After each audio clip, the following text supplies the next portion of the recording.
अशोक सिद्धार्थ जी की भी वापसी हुई है, आप जानते होंगे। बहुजन समाज पार्टी में काफी नेता लोग हैं जो जितने भी ये सफेद कपड़े में सब सुंदर सुंदर दिखाई दे रहे हैं, ये अच्छी तरह से जानते सब नेता लोग हैं। लोग कहते हैं कि जयप्रकाश को भी माफी मांगनी चाहिए। मैंने कहा भाई मैं अकेले माफी नहीं मांगूंगा, मैं हजारों लोगों के सामने, समाज के सामने माफी मांगने के लिए तैयार हूं। वीडियो रिकॉर्ड हो रही है। मैं फिर कहता हूं कि बहन जी एक बार जयप्रकाश को भी माफ करो। हम आपको वचन देते हैं, हम आपके साथ गद्दारी नहीं करेंगे। साथियों नमस्कार, मैं सत्यानंद स्वामी और आप देख रहे हैं सत्या एक्सप्रेस। जब से अशोक सिद्धार्थ यानी आकाश आनंद जी के ससुर ने माफ़ी मांग करके बसपा में फिर से शामिल हो गए हैं। पिछले दिनों आप लोगों ने देखा कि आकाश आनंद ने भी ट्विटर पर माफ़ी मांगी थी और इसके बाद बसपा में शामिल हो गए थे, यानी कि ससुर और दामाद दोनों बसपा में शामिल हो गए। अब सवाल तब से खड़ा होने लगा था कि क्या जयप्रकाश सिंह जो पार्टी के राष्ट्रीय उपाध्यक्ष रहे हैं, क्या वो भी बसपा में शामिल हो पाएंगे। अब बहुत सारे लोग कहने लगे कि जयप्रकाश सिंह को माफ़ी मांग लेनी चाहिए। तो बहुत बड़ी खबर आ रही है कि एक सभा में जयप्रकाश सिंह जो बसपा के पूर्व राष्ट्रीय उपाध्यक्ष रहे हैं, अब वो बहन कुमारी मायावती जी से माफ़ी मांग लिए हैं और सीधे खुले तौर पर और बीच सभा में कह रहे हैं कि हमें अकेले माफ़ी मांगने की ज़रूरत नहीं है।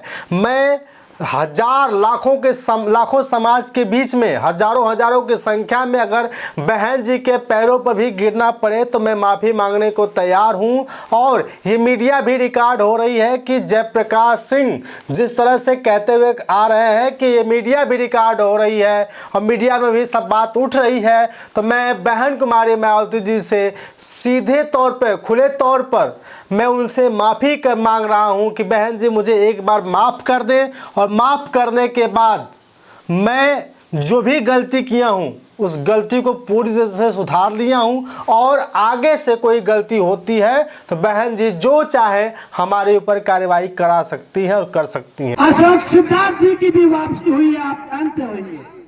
बहुजन समाज पार्टी में काफी नेता लोग हैं जो जितने भी ये सफेद कपड़े में सब सुंदर सुंदर दिखाई दे रहे हैं, ये अच्छी तरह से जानते सब नेता लोग हैं।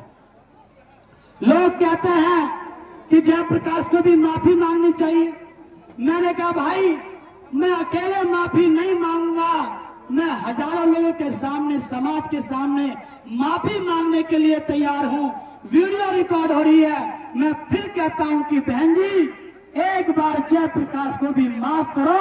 हम आपको वचन देते हैं, हम आपके साथ गद्दारी नहीं करेंगे। लेकिन जयप्रकाश सिंह के बारे में जिस तरह से चर्चा हो रही थी कि वो माफ़ी नहीं मांगते हैं, जयप्रकाश सिंह के बारे में ये चर्चा होती है वो कभी बहन जी के बारे में उल्टा सीधा बोल देते हैं, ट्वीट नहीं करते हैं। तो खुले तौर पर एक सभा के दौरान उन्होंने कहा कि जयप्रकाश सिंह बहन कुमारी मायावती जी से माफ़ी मांगता है और अकेले नहीं, हजारों की संख्या में बहन कुमारी मायावती जी के सामने गिड़गिड़ाएगा और उनसे माफ़ी मांगेगा।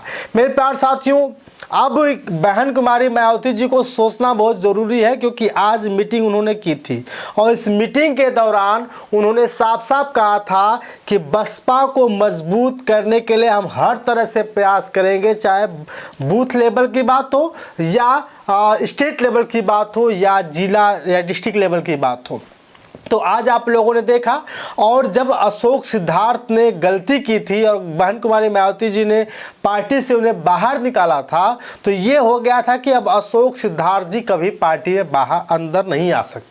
लेकिन प्रयास जारी रहा। उसी तरह जयप्रकाश सिंह भले ही आज बसपा में नहीं है लेकिन हमेशा से बसपा के लिए वोट मांगते रहे हैं, बसपा के लिए कांसीराम विचार यात्रा लेकर चलते रहे हैं। एक बस बुक करते थे बहन जी को पांचवी बार मुख्यमंत्री बनाने के लिए। जिस तरह से 2022 के चुनाव में उन्होंने प्रयास किया था वो भी किसी से जो है कि अनदेखा नहीं है। और आप लोगों ने देखा होगा, मैंने भी कई बार जयप्रकाश सिंह का इंटरव्यू किया, उन्होंने कहा कि मैं माननीय कांसीराम साहब का चेला हूँ, मैं माननीय कांसीराम साहब की विचारधारा पर चलता हूँ। बहन कुमारी मायावती जी हमारी आदरणीय हैं और बहन कुमारी मायावती जी जो मुझे सज़ा देना चाहे वो दे सकती हैं। फिलहाल आपको बता दूं मेरे प्यारे साथियों कि जयप्रकाश सिंह ने खुले तौर पर मंच से लगभग हजारों की संख्या में बहन कुमारी मायावती जी से माफ़ी मांगे हैं, लेकिन ऑफिशियल अभी माफ़ी बाकी है। अब उनको भी माफ़ हुई मांग लेना चाहिए और जयप्रकाश सिंह को भी बहन कुमारी मायावती जी अपने पार्टी में शामिल कराकर पार्टी को मजबूत करने के लिए एक नई विचारधारा और नई धारा दे सकती हैं।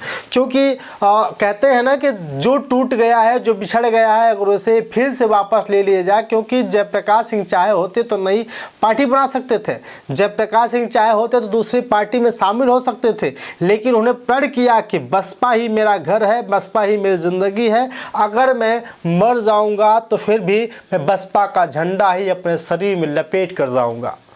तो कहीं न कहीं माननीय कांशीराम साहब के विचारधारा उनके अंदर मौजूद थी। हम लोगों ने भी उनसे मुलाकात हुई है और उन्होंने कहा है कि जो भी युवा है उनको कैडराइज होने की ज़रूरत है। इतना तक कि गाजीपुर, बनारस, बलिया हर जगह जाकर के जयप्रकाश सिंह लोगों को कैडर भी देते थे और कैडराइज करते थे। कैडराइज करने के बाद लोगों को बताते थे, समझाते थे कि इस तरह से होना चाहिए, बहन जी ने ये शिक्षा दी थी, बहन जी ने वो शिक्षा दी थी, माननीय कांशीराम साहब इस तरह से चलते थे।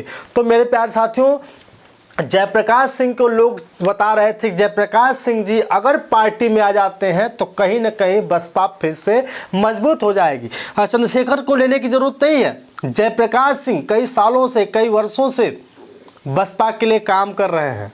उन्हें कई साल पहले धोखाधड़ी के मामले में, चंदा मांगने के मामले में उन्हें पार्टी से बहन कुमारी मायावती जी ने निकाल दिया था कि वो बहन कुमारी मायावती यानी बसपा के नाम पर चंदा लेता है और चंदा लेकर के उसका दुरुपयोग करता है, इसलिए बहन कुमारी मायावती जी उनको पार्टी से बाहर निकाल दिया था। लेकिन तब से बहन जी लगातार उनसे नाराज़ थी और कभी भी पार्टी में शामिल कराने के बारे में नहीं सोचते थे। लेकिन अब जनता अपील कर रही है, पब्लिक अपील कर रही है कि जयप्रकाश सिंह को ले लेना चाहिए। पिछले दिनों मैंने भी कहा था कि अशोक सिद्धार्थ अगर माफ़ी मांग कर अगर पार्टी में शामिल हो सकते हैं, आकाश आनंद जी अगर माफ़ी मांग करके पार्टी में शामिल हो सकते हैं, तो उसी तरह स्वामी प्रसाद मौर्य को भी माफ़ी मांग करके पार्टी में शामिल हो जाना चाहिए। जयप्रकाश सिंह को भी पार्टी में शामिल हो जाना चाहिए माफ़ी मांग करके। लेकिन अब ये सवाल खड़ा होता है कि क्या बहन कुमारी मायावती जी बसपा सुप्रीमो क्या सच में जयप्रकाश सिंह को माफ़ करेंगी? क्योंकि बहुजन समाज के जितने भी नेता हैं, बहुजन समाज के जितने भी नेता रहे हैं, बहन जी को अच्छी तरह से जानते हैं कि बहन जी दयावान हैं। क्योंकि जब अपने जो है कि भतीजे पर और अपने समधी पर जब वो विचार कर सकती हैं, उनके ऊपर दया बरसा सकती हैं, तो कहीं ना कहीं जयप्रकाश सिंह पर भी दया बरसा सकती हैं और स्वामी प्रसाद मौर्य के पर भी दया बरसा सकती हैं। जो भी पार्टी से बाहर गए हैं, अगर वो बसपा में शामिल होना चाहती हैं तो कहीं न कहीं उनके ऊपर दया बरसाई जा सकती है। मेरे प्यारे साथियों, जयप्रकाश सिंह पार्टी में शामिल होने के लिए कई बार माफ़ी मांग चुके हैं। हम लोगों ने भी पूछा कि सर आप बसपा से क्यों नाराज़ हैं, बसपा में क्यों नहीं जाना चाहते? तो बहन जी हमेशा से वो कहते रहे हैं कि बसपा में हम जाना चाहते हैं। हमेशा मैं बहन जी के सिर आँखों पर बिठा कर रखता हूँ। बहन जी जैसा कहेंगे वैसा हम करने को तैयार हैं। अगर वो कहेंगी कि तुम एक पैर पर खड़े रहो तो वो भी खड़ा रहने के लिए तैयार हैं। सिर्फ और सिर्फ बहन जी की अब ज़रूरत है कि बहन जी उन्हें माफ़ कर दें। रैलियों में भी देखे जा सकते हैं, अगर बहन जी इन्हें माफ़ कर दी तो मान लिया जाएगा कि बसपा फिर से मजबूत हो गई। मेरे प्यारे साथियों, हम लगातार दिखा रहे हैं सुबह से बहन कुमारी मायावती जी का। फिर हम आपको कल नई अपडेट देकर आएंगे और साथ ही बिहार आ रहे हैं, बिहार में हम ग्राउंड रिपोर्ट करेंगे। तो आप देखते रहिए सत्या एक्सप्रेस में। सत्यानंद स्वामी।